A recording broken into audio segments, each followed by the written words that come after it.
Dear viewers, क्या हाल चाल है आपकी। उम्मीद करती हूँ आप सब खैरियत से होंगे और ठीक ठाक होंगे। मेरी प्यारी फैमिली, अगर आपने कभी जंबो पानी पूरी ट्राई नहीं की तो आज की रेसिपी बिल्कुल भी स्किप मत कीजिएगा। आज हम घर पर बनाएंगे एक्स्ट्रा क्रिस्पी और परफेक्टली पफ जंबो पानी पूरी, जिसे देखकर हर कोई यही कहेगा ये बिल्कुल बेकार जैसी लग रही है। साथ ही मैं आपको कुछ ऐसे टिप्स दूंगी जिसकी मदद से आपकी पूरियां जो है अच्छी तरह फूलेंगी और देर तक क्रिस्पी भी रहेंगी।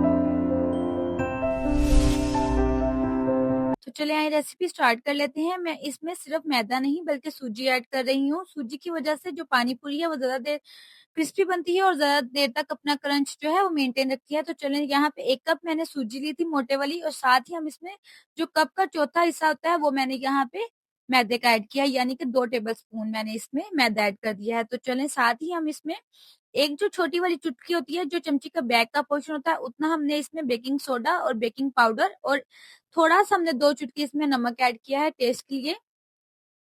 तो चलें सारे ड्राई इंग्रीडिएंट्स को अच्छे तरीके से हम चम्मच से मिक्स कर लेते हैं पहले, और फिर इसको हम गुनगुने पानी से यानी नीम गर्म पानी से अच्छे तरीके से गूंद लेंगे। तो चलिए यहाँ पे सारी चीज़ों को मैंने अच्छे से मिक्स कर लिया। अभी हमने क्या करना है कि बिल्कुल हमने इसको सॉफ्ट की साइड पे गूंदना है, तो हम इसमें नीम गर्म पानी ऐड करेंगे और इतना पानी ऐड करेंगे कि हमारी जो डो है वो हार्ड ना हो, बिल्कुल सॉफ्ट सी बने। तो चलिए पहले थोड़ा-सा पानी ऐड करते हैं।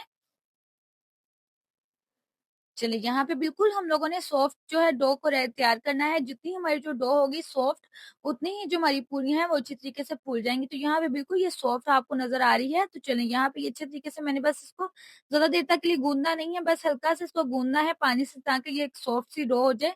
हल्का सा हम इसके ऊपर पानी लगा देंगे ताकि ये ड्राई ना हो, बिल्कुल सॉफ्ट ही रहे। इसको कवर कर देंगे 10 मिनट के लिए, और यहाँ पे हम अपना क्या करते हैं कि ऑयल प्री हीट कर लेते हैं। तो चलिए यहाँ पे 10 मिनट हो गए थे, ऑयल भी हमारा साथ-साथ प्रीहीट हो रहा है। तो हमें क्या करना है कि इसको हम इस तरीके से उठाएँगे। देखिए बिल्कुल सॉफ्ट लग रहा है, बिल्कुल हार्ड नहीं है। तो इसको छोटे-छोटे पोर्शन में इस तरीके से कर लेंगे कि जितना हम लोगों को चाहिए पूरियों का साइज़। तो चलिए यहाँ पे हम लोगों ने इसकी 5 पूरियाँ बनानी हैं।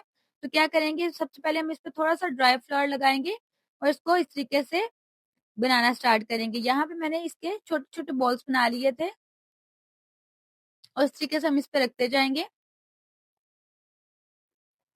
चलें जी, यहाँ पे हमें क्या करना है कि पहली वाली जो पूरी है उसको उठाएँगे और हल्का-सा इस तरीके से क्या करेंगे, दबा लेंगे। उसके बाद हम इसको बेलना स्टार्ट करेंगे।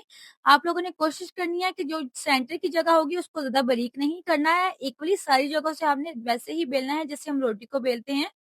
बस हमने इसको थोड़ा-सा ज़्यादा बारीक करना होता है, इतना बारीक करना है जितना मैं आपको दिखाऊँगी। तो चलें यहाँ पे ये देख रहे हैं कि आप लोग इसकी ये इसकी थिकनेस है। तो यहाँ पे जैसे-जैसे हम इसको बेलते जाएँगे, वैसे-वैसे हम क्या करते जाएँगे, इसको साइड पे रखते जाएँगे। उसके बाद हम एक साथ से सारी फ्राई करेंगे। तो चलें यहाँ पे इसको एक साइड पे रखते हैं। तो चलें इसको भी, ये लास्ट वाली भी हो गई थी। जितना हमारी डो सॉफ्ट होगी उतने ही हमारी जो पूरियाँ हैं वो परफेक्ट कुक होंगी। ऑयल हमारा अच्छे से प्री हीट हो गया है। ध्यान से बिल्कुल आपने इसमें पूरियाँ डालनी है और कोशिश करनी है आपने फ़ौरन से या तो इसको दबा देना है, इससे आपकी जो पूरियाँ हैं वो एग्ज़ैक्ट वैसे ही फूलती जाएँगी। तो चलें यहाँ पे हम लोगों ने क्या करना है, हल्का-हल्का और इस पे डालते जाएँगे ताकि ऊपर से भी क्रिस्पीनेस आए अच्छे तरीके से, और ये लॉन्ग टाइम तक क्रिस्पी रहती है सूजी इसमें ऐड करने से। आप चाहें तो आप इसमें मैदे से भी सिर्फ कर सकते हैं, लेकिन अगर आप सूजी थोड़ी-सी ऐड करेंगे तो उससे ये होगा कि आपका क्रिस्पी और क्रंची ज़्यादा देर तक रहेगा। तो चलें यहाँ पे हम लोग क्या करेंगे, एक साइड होगी अच्छे से परफेक्टली कुक, कलर इसका अच्छा आ गया है, तो इसको हम निकाल लेते हैं। चलें यहाँ पे इसको हम इस तरीके से रखते जाएँगे, जैसे-जैसे फ्राई होती जाएँगी वैसे-वैसे हम इस पे रखते जाएँगे। तो चलें यहाँ पे जो-जो हम लोगों को फ्राई होती जाएगी वो निकालते जाएँगे और बाकी हम लोग जो है इसको इस तरीके से फ्राई करते जाएँगे। हल्का-हल्का बस प्रेस करेंगे तो खुद ही ये फूलती जाएँगी। बहुत अच्छे से ये परफेक्टली जो है वो कुक हो जाएँगी। तो चलिए यहाँ पे ये देखिए इनका बहुत अच्छे से कलर आता जा रहा है। बस आप लोगों ने इस बात का ख़्याल रखना है कि जब आप दोनों चीज़ें ऐड करेंगे, सूजी जो है वो क्रिस्पीनेस जो है उसको मेंटेन रखती है, और जो मैदा है वो डो को इलास्टिसिटी जो देता है, उससे ये होता है कि जो हमारी पूरियाँ हैं वो आसानी से फूल जाती हैं। तो चलिए यहाँ पे आप लोगों ने ये टिप को फ़ॉलो करना है और जैसे-जैसे फ्राई होती जाएँगी वो हम निकालते जाएँगे। अगर आप लोगों के पास कोई स्टेनर वगैरह है तो आप उसके ऊपर रख दें, उससे भी ये होगा कि नीचे से हवा लगती रहेगी और देर तक जो हमारा क्रिस्पी ऐसे ही पूरियाँ रहेंगी। ये हफ्ते तक भी चाहें तो आपकी ऐसे ही क्रिस्पी रहेंगी।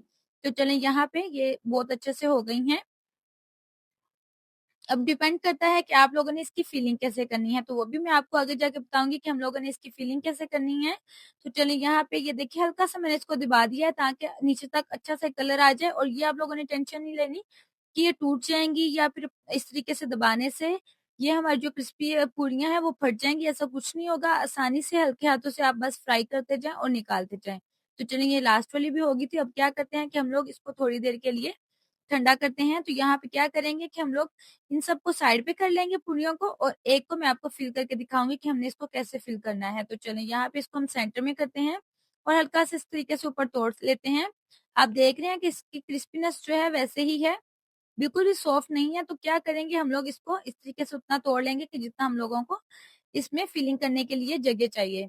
तो चलिए यहाँ पे हम इसको सेंटर में रखते हैं। तो क्या करेंगे सबसे पहले हम लोग इसमें जितनी भी आप लोगों के पास लेफ्ट ओवर चीज़ें पड़ी हों वो आप इसमें यूज़ करते सकते हैं अपनी मर्ज़ी के पास। अब आपके पास बड़े पड़े हुए हैं, आप उसमें वो भी डाल सकते हैं। आलू अगर लेफ्ट ओवर पड़े हैं, चने पड़े हैं, कुछ भी जो चीज़ें आपके पास हैं वो आप इसमें डाल कर सकते हैं। तो यहाँ पे सबसे पहले मैंने इसमें आलू चने जो हैं वो ऐड किए हैं, साथ ही हम इसमें थोड़ा-सा क्रंची सा प्याज़ जो है कटिंग करके मैंने रखा हो तो वो इसमें ऐड करेंगे। जो भी चीज़ आपके पास अवेलेबल है आप बस वो इसमें ऐड करते जाएँ, जिस तरीके की आपको इसकी फीलिंग पसंद है। साथ ही हम थोड़ा-सा कटिंग किया हुआ टमाटर ऐड कर देंगे, और साथ ही हम इसमें ग्रीन वाली जो चटनी है वो भी थोड़ी-सी ऐड करेंगे, इससे फ्लेवर भी अच्छा आएगा। चलें यहाँ पे साथ ही हम इसमें थोड़ी-सी दही ऐड करेंगे। चलें यहाँ पे ये भी हो गई। तो अगर आप चाहें तो इस पॉइंट पे इसमें जो है आप खट्टा भी फ़ील कर सकते हैं। थोड़ी-सी हम इसमें पापड़ी ऐड करेंगे, इससे भी फ्लेवर बहुत अच्छा आएगा। साथ ही हम दोबारा से इसके ऊपर आलू ऐड करेंगे। चलें जी, यहाँ पे इस तरीके से आलू भी इसके ऊपर हो गए हैं काफ़ी। तो अब ये क्या करना है कि हम इसके ऊपर जो है दोबारा से थोड़ा-सा प्याज़ ऐड करेंगे। जो जिस-जिस चीज़ का लवर है वो बस इसकी फिलिंग कर ले, बस आसानी से। बस आप लोगों ने ख़्याल रखना है कि आपने इसकी पूरियाँ जो हैं वो किस तरीके से फ्राई करनी है। थोड़ी-सी ग्रीन चटनी डालेंगे और साथ ही थोड़ी-सी इस पे दही डालेंगे। दही इतना डालेंगे कि इसकी फिलिंग भी अच्छे से हो जाए और ये इसका टेस्ट भी निकल आए। तो चलिए यहाँ पे अच्छे से मैंने दही भी इस पे डाल दिया है। थोड़ी-सी हम इस पे रेड वाली चटनी डालेंगे, यानी जो चलें जी, यहाँ पे ये भी अच्छे से हो गई, इसकी रेड वाली जो चटनी है वो भी इसके ऊपर चली गई है। तो अब हम क्या करेंगे कि इसके ऊपर दोबारा से थोड़ी-सी और चटनी ऐड करेंगे। जितनी हम चटनी ऐड करेंगे इतना ही इसका फ्लेवर जो है वो ज़्यादा अच्छा आएगा। थोड़ी-सी दही दोबारा से ऐड करेंगे। अच्छा, इस पॉइंट पे अगर आप चाहें तो आप इसमें थोड़ा-सा अनार या फिर थोड़ी-सी नीम है वो भी ऐड कर सकते हैं। तो चलें थोड़ी-सी ग्रीन चटनी ऐड कर देते हैं। तो ये थी हमारी आज की क्रिस्पी और परफेक्टली पफ जंबो पानी पूरी। अगर आप भी घर पर बाजार जैसी क्रिस्पी और चटपटी पानी पूरी बनाना चाहते हैं तो इस रेसिपी को जरूर ट्राई करें। अगर वीडियो पसंद आई हो तो चैनल को सब्सक्राइब करना बिल्कुल भी नहीं भूलना, और आपको इसके साथ साथ जो टिप्स दिए गए हों उनको भी आप जरूर फॉलो करें अगर आप लोगों के काम आए हों तो चलें चलती हूँ, दुआओं में याद रखना है और हंसते मुस्कुराते रहना है। फिर इंशाल्लाह लौट कर आएंगे एक अच्छी सी नेक्स्ट रेसिपी के साथ। तब तक आप अपने फ्रेंड्स के साथ अपनी फैमिली के साथ इसको जरूर शेयर करें। तब तक के लिए अल्लाह हाफ़िज़।